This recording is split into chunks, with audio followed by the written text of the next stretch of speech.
Ashama harka fuunee kabajamtoota fi jaalatamtoota hordoftoota garee sooshaal miidiyaa irratti argamtan ilmaan Oromoo qaqqaalii hunda keessan nageenya kennaawwan iddoo isin jirtanitti isin hadha qabu isin jechaa egaa akkuma beekamu guyyaarraan kana qabxiiwwan sadii qabadhee dhufee jira. Inni qabxii jalqaba akkuma beekamu kantiibaan magaalaa Finfinnee Maayer jechuun injiinar Taakkalaa Uumaadha. Bulchiinsi magaalaa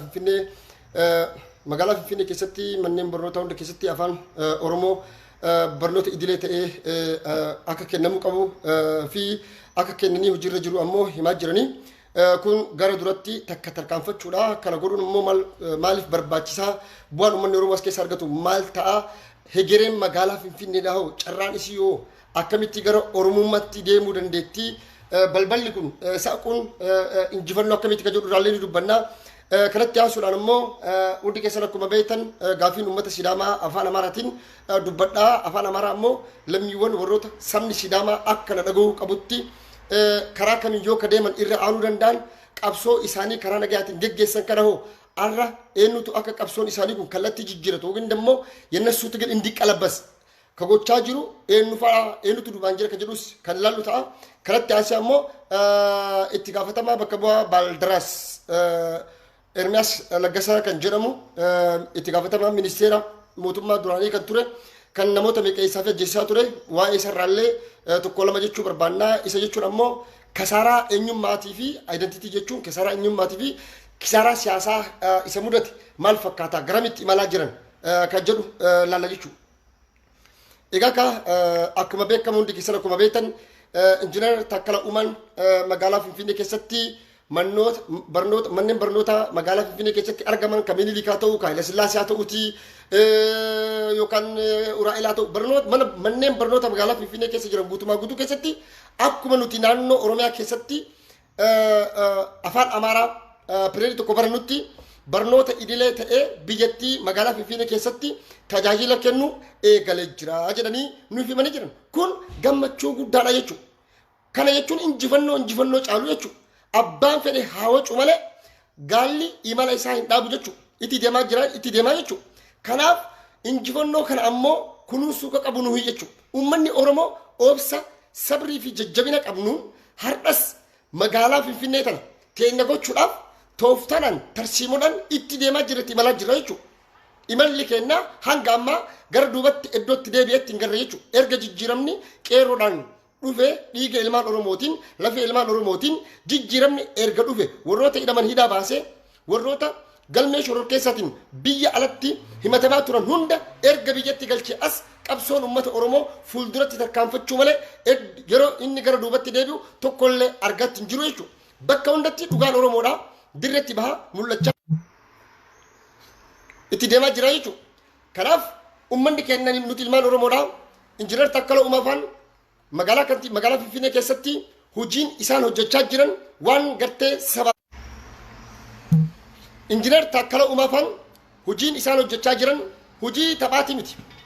Waanni kun waan gartee sabaaf sablammoota biyya san keessa jiran warroota Baaldaraas jedhan warroota gartee saboota keessattuu irra baay'een isaanii warroonni maajooritiin magaalaa Finfinnee keessa jiru warra Itoophiyaa takkitti afaan takka amantaa takka jedhee uummata amanu jechuudha.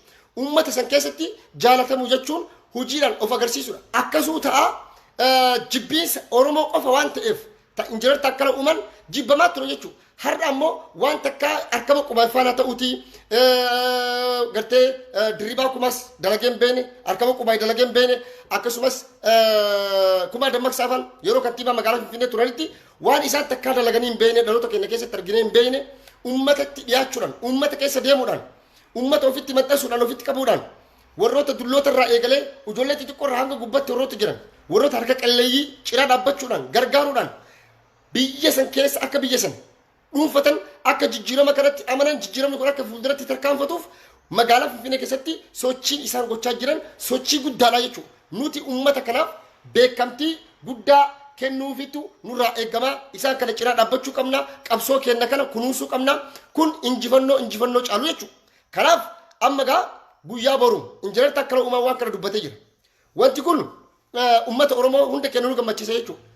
Yeroo kana godhan magaalaa Finfinnee guyyaa takkatti Oromiyaa jalatti deebisuu kan dandeenye ta'e tooftaadhaan tarsiimoodhaan itti deemama. Jalqabbiin maalidha? Afaan iddoowwan turizimiidha karaawwan istireetilee jiranii fi addabaabayiiwwan garaagaraa maqoota oromootiin itti moggaasu suutuma suutaan dhawatan deemnee magaalaa san dhuunfachuu dandeenya. Oromiyaa jalatti galchuu dandeenya. Oromoo irratti abboomsuu dandeenya. Tooftaa jedhamuun deemaa jira jechuudha.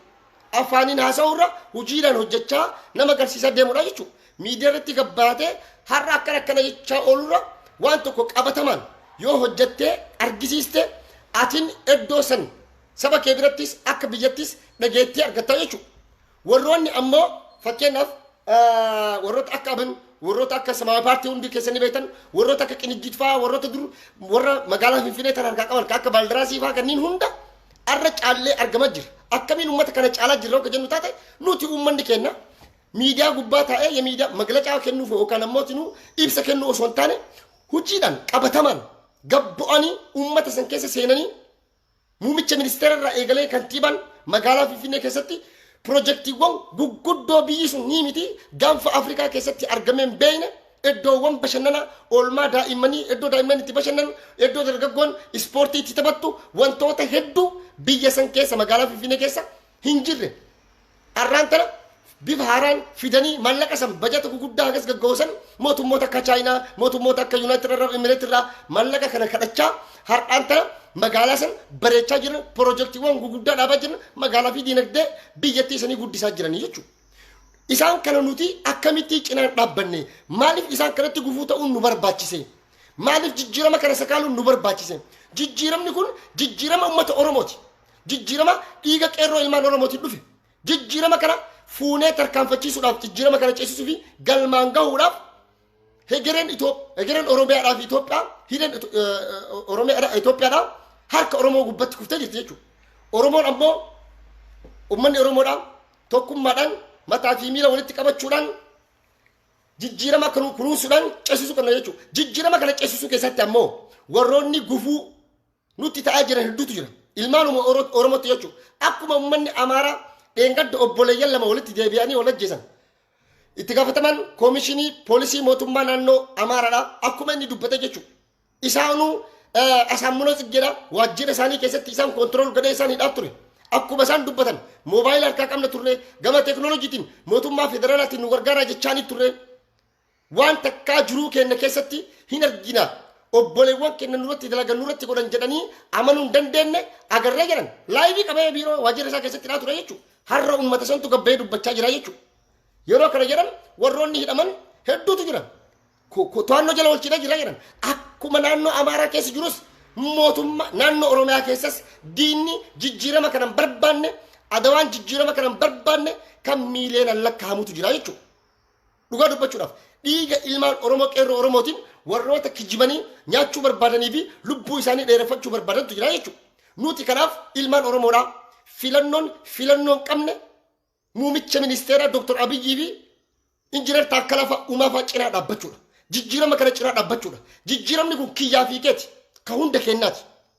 Waliin bilisoomna gabroomna wajjin gabroomna jennee qeeroon akkasitti har'a lubbuu isaa qaalii ta fuulduraaf illee ta yoomillee arganne yoomillee deebinne san itti kafalee har'aan kana mataa ol nu qabee masaraa san nu seensisee jira jechuudha. Yoo nuti katti fayyadamuu hin dandeenye taate adawaan arrallee nu gabroonfachaa ture diinni keenya ilmaan nafxanyaarraa dhufanii masaraa san seenanii jechuudha. Gabrummaa jalatti nu deebisuuf imalaa jiranii jechuudha.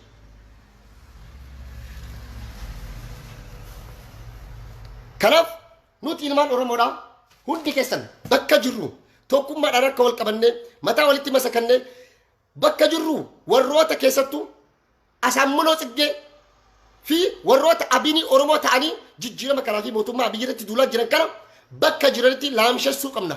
Akka jarri akka bofatti mataa keessa quu qabna jechuudha. Oromoo abbaa fedhe abbaa kiyya obboleessi kee yoo ta'e obboleetti teetillee yoo taate balaaleffachuu qabna jechuudha. Uummata kana warra jijjiirama kana dura dhaabbatu jijjiirama kana gufachiisu barbaadu warroota biyya alaa kanatti shira garaagaraa xaxuu baratan warroota ammallee mootummaan biititeen hin bilisoomne bilisummaan hin jirtu Dr. Abiy nu gurgurachuuf deema akkana nu gochuudha propagaandaa holola kijibaa oofan kana irraa qeebaluu hin qabnu irraa fudhachuu hin qabnu. Namni tokko yeroo dubbatu maal dubbata kaayoo maaliitiif dubbata fiicharii namni tokko bar dubbii tokko ta dubbatu hogganaan tokko akkana lafaa kee hin dubbatu bar kaayoo dubbatuuf qaba goolii inni itti deemuuf san mul'ata qaba viizinii jechuudha. Kanaaf namni kun maal dubbata? Anaaf dubbata moo gabrummaa jalaan na deebisuuf moo dhugaa qabuu naa dubbate moo namni kunoo jijjiirama kana keessatti shoora inni taphate gaheen inni taphachaa ture maali? Bu'aan namni kun nu buusaa ture qabsoo teenna danqaa ture moo qabsoo teenna ugguraa ture moo qabsoo teenna awwaalaa ture moo qabsoo teenna lafa jala keessaa baasee ta awwaalamte sanoo duratti tarkaanfachiisee asii nu gohe nu ka jedhu ummanni Oromoo yeroo ammaa kana dammaqee jira. Ummanni Oromoo hundi waan kana sirriitti xiinxalee beekaa jechuudha. Kanaaf nuti arrallee borullee iftaanillee ummanni Oromoodha waan kana beeynee dura dhaabbachuu qabna. Keessattuu warroonni yeroo ammaa kana wanti Oromoo mataanii lala warrootuma Oromoo taatanii jijjiirama Dr. Abiyyi tarkaanfachiisaa jiru kana kijibsiisuu barbaadan hedduu keessantu jira jechuudha. Kun wal nu taajabsiisaa jechuudha. Maaliif fakkeenya wanta naannoo dabuubii keessatti ta'e fudhadha jechuudha amma gabaabumatti jechuudha. Amma warroota ejjetoodhaaf afaan Amaariffaatiin dubbadha jechuudha. Maaliif nuutiifis Oromoofis akka nu galatti afaan Oromootiin dubbachuu barbaada. Sidaamaa keessatti maaltu ta'e? Sidaamaa keessatti maaltu ta'u jira ka jedhu yeroo hedduu namoota xiinxalaa kennanillee dhagaa jirraa argaa jira jechuudha. Garuu xiinxalli namni hundi kennu akka waa hubata akka xiinxala kenna jechuudha. Kanaaf wanti naannoo Amaaraatti ta'e Oromiyaa keessatti wanni hin taaneef hin jiru. Obboleewwan lama ka wal fixan jechuudha. Oromiyaa keessatti silaara namni carraa xiqqoollee argate silaara xiqqoo hooggansi wayii deeggarsa argate dulloonni biyyaalarra galte tun ummatuma hooggansa irra jiran dargaggoota tana fixuuf deemti jechuudha. Kana hunda ka karaatti cufee ta'aa jiru jaarsa biyyaa abbootii gadaa qeerroo Oromoodha dargaggoota Oromoodha daldalan hundi hamma kana hunda ka gochaa jiru ummata Oromooti. Tokkummaa fi jabina qabnuun eenyu bira sharriin jirti eenyu dhugaan deema ummanni Oromoo birkiitti addaan baasee billititti waan beekeef qofa har'aan tana ummanni keenya konfiidansiidhaan Oromiyaa keessa socho'aa jiran jechuudha. Yoo ka Shimallis deemu taate ka akka lammaa dhufa ka lammaa har'aan tana nuti ka Abiyyiin miiliyoon Abiyyi kumaan lakkaamu qabna lammaan kumaan lakkaamu qabna har'a Jawaarii kumaan lakkaamu qabna Oromiyaan. Har'a namni wanni Amaaraa kanatti addaan bittinneessee addaan facaasee ummata Amaaraa kana bakka sadiitti addaan hire. Tokkummaa qabaachuu dhabuu isaanii hooggansa itti amanan ka isaaniin deemu ka tarsiimoodhaan isaan masaku ka bakka tokkotti isaan walitti qabu dhabutu har'a isaan kana kasaaraa siyaasaa kanaan isaan gahee jechuudha.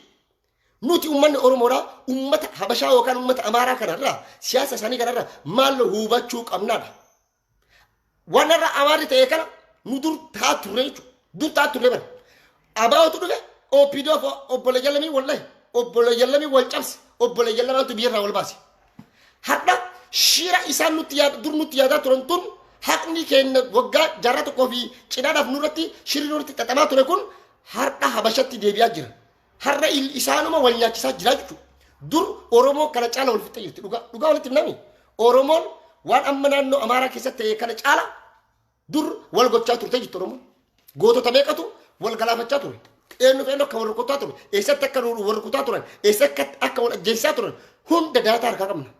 Har'a yeroo kanatti nuun barbaachisu saba keenya adda diiguu adda ba'uu hin barbaannu. Garuu barnoota irraa argachaa wal yaadachiisaa deemuudhaaf qofa akka dubbachuutti jiru jechuudha.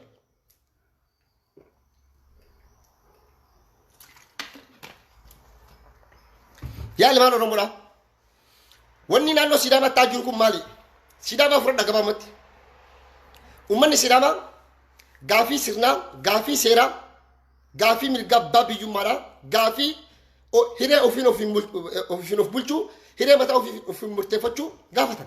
Gaafiin kun gaafii seera biyyattii irra taa'ee jiru jechuudha. Gaafiin kun gara dimokiraatawaa ta'een mootummaan isiniif deebisnaa ji'oota 5 qofa nu obsaa jechaa ture.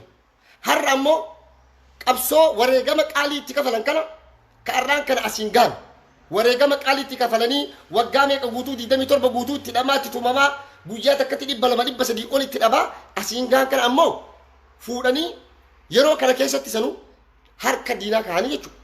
Harka diinaa akkamitti kaa'an? Maaltu akka isaan harka diinaa kaa'an isaan godhe yoo ka jennee laallu taate ho'aa tokko malee jiran bira ho'i har'a 35 saniimaaf akkanatti nutti ho'a. Sidaaman ummanni Sidaamaa yookaan ejjetoon qabsoo isaanii irra tana fuudhanii warroota TPLF wajjin dur biyya bitaa turan Siraaj Fargeessaa fa'a warra Dabuub keessa jiran fuudhanii itti kenne warrumaan ejjetoodha. Warrumaa Sidaamaa mataan jira. Waan kana labsii mootummaan naannoodhaa labseefii jira. Naannoo akka isaan ta'an konstituushinii seerri biyyattii fooyya'uudha qaba. Boordiin filannoodhaa paartii naannoo Sidaamaa bulchuuf beekamtii kennuu qaba. Wanti kun piroosesa ji'a 5 fudhataati. Ji'a 5 obsaa jedhee mootummaan ji'a 5 kenneef jechuudha. Ji'a 5 obsinaati. Koottaa gabbaa jedhanii ejjetoo keessa seenanii warrummaan Dabuub akka Sidaamaan biyyan taane warri barbaadan. Warrummaan amma fakkeenyaaf biyya takka amantaa takka jedhan kallattii garaagaraatiin walitti qindaa'uudhaan ummata Sidaamaa irratti shirri jabaan shirri guddaan irratti deemaa jira jechuudha. Ummanni kun wajji qabsaa ture ummata afaan tokko ummata kuush ummata walitti dhaannu ummanni kun ummata Oromoo wajjin bara dheeraadhaaf gabraa ture nu wajjin gabroomaa ture qabsoos nu wajjin geggeessee wareegama qaalis ummata kafalaa ture jechuudha. Nuti qeerroon Oromoodhaa ummata kana cinaa wanti dhaabbanneef tokko hin jiru jechuudha. Nuti isaan cinaa dhaabbannee sagalee isaaniif ta'uu qabna jechuudha. Akkamiin sagalee isaanii ta'uu dandeenya? Karaa kamiin sagalee isaanii ta'uu dandeenyaan isinuu ni beektanii jechuudha. Nuti afaanuma kennan afaan Amaariffaatiin walitti himaa mootummaan kun akka dhiibbaa uummata kanarraan hin genne mootummaa kanatti labsa dabarsaa fidamuu qabna. Garuu uummanni Sidaamaa har'a gabrummaa hamtuu jala jira yeroo ammaan kanatti maaltu isaan akkana godhe yoo ka jennu taate diina keessa seene jechuudha. Laala diinatu keessa seene akka Sidaamaan naannoon taane warroota barbaadantu mootummaa kibbaa kana keessa jiranii jechuudha. Warrootuma dur TPLF wajjin nyaachaa turetu har'a ejjetoo keessa harka naqatee akka isaan jeequmsa kaasan. Osoo beekamtii mootummaa federaalaa malee boordii filannoo malee gabbaatii beekamtii ofii kennaati naannoo ta'a jedhanii kun hin ta'u. Hargeysaa fudhadhaa. Mootummaan Hargeysaa Somaalilaandii Maqdishoo jira. Mootummaa Hargeysaa keessa namni imbaasii qabu Itoophiyaa qofa. Itoophiyaanuu bu'aa faayidaa isiitiif yookaan abaawaa ta'uu OLF yaa ta'uuti warroonni gimboo sabatti isaa ta'aniiti warri lol Eertiraa turan akka karaa saniin nutti ol seenneef jedhanii mallas waan kana godhe jechuudha. Hargeysaa nama beekamtii qabdu addunyaa guututti ofii isiiti labsatte biyyummaa isii jechuudha. Noo kanaa miti seerri. Wanni hundi isteeppii qaba seera qaba jechuudha. Kanaaf istraagle qabsoo uummata Sidaamaa keessa har'aan tana waraabeyyiin yookaan ammoo guyyaadhaan yaqan jubochi isaan jennuun kun harka keessa naqatanii uummata Sidaamaa akka isaan naannoo ta'anii hin bulle akka mootummaaf danda'an hin taane isaan keessatti wal qoqqoodamiinsa walitti bu'uun yookaan ajjeefamuun lubbuu wareegama hin barbaachisne lubbuun ilma namaa maaliif ba'a ka jedhutu naachisa dhufe jechuudha. Isatu naachisa irra dhufe jechuudha. Yeroo kana jedhu maaliif siin jechuu barbaada wanti naannoo Sidaamaa ta'e kun Oromiyaa keessatti silaan har'a tokkummaa qabaachuu baanne silaan wal nagahuu baanne wanni inni hin uumamneef hin jiru ture jechuudha. Kan uummanni Oromoo sirriitti beekee hubachuu qaba jechuudha. Nuti dammaqinaan of eeguu yeroo qabnu yeroo ammaa kana. Yeroo ammaa kana Dr. Abiy irratti namni dhaga'u kamuu abbaa yoo ta'e adawaa Oromooti. Diina Oromooti jechuudha. Yeroo keessattuu fonqolchi mootummaa garaagaraa akkanatti irra godhamaa jiru. Yeroo mootummaa maxxabashaa gubbaa koree bara Dr. Abiy. Maxxabashaa zayitii danfee gubbaa nama taa'utu jiru bara Abiy. Nama yoo inni asii ibidda kan dhaamsu asiin yoo inni kana asiin dhaamsu asiin yoo inni kana asiin dhaamsu asiin ibidda balaa kanatti qabsiisanii ishtirasaa fi dipireeshinii haa inni seenu takka fonqolchi yeroo 2-3-4 ajjechaan lakkoofsan qabu inni dubbatee jira parlama irratti nama obboleessa kee akkanatti dararaa jiru kana wajjin dhaabbattee isarratti akkamitti dhagaa hartaa jechuutiin atiin diina caalu diina Oromooti jechuu gaafas kana siin jechuu barbaada. Kanaaf uummata Sidaamaatiif nuti sagalee taanaa kanaafuu namni tokko ammoo akka naannoo ta'ee naannoo isaa ijaarrachuu konstituushinii biyyattii namaa kenna akkasumas hiree mataa ofii murteeffachuu ofii bulchuu jechuudha. Kanaaf uummata Sidaamaa cinaa dhaabbachuu qabna afaan Amaaraatiin uummanni Sidaamaa irra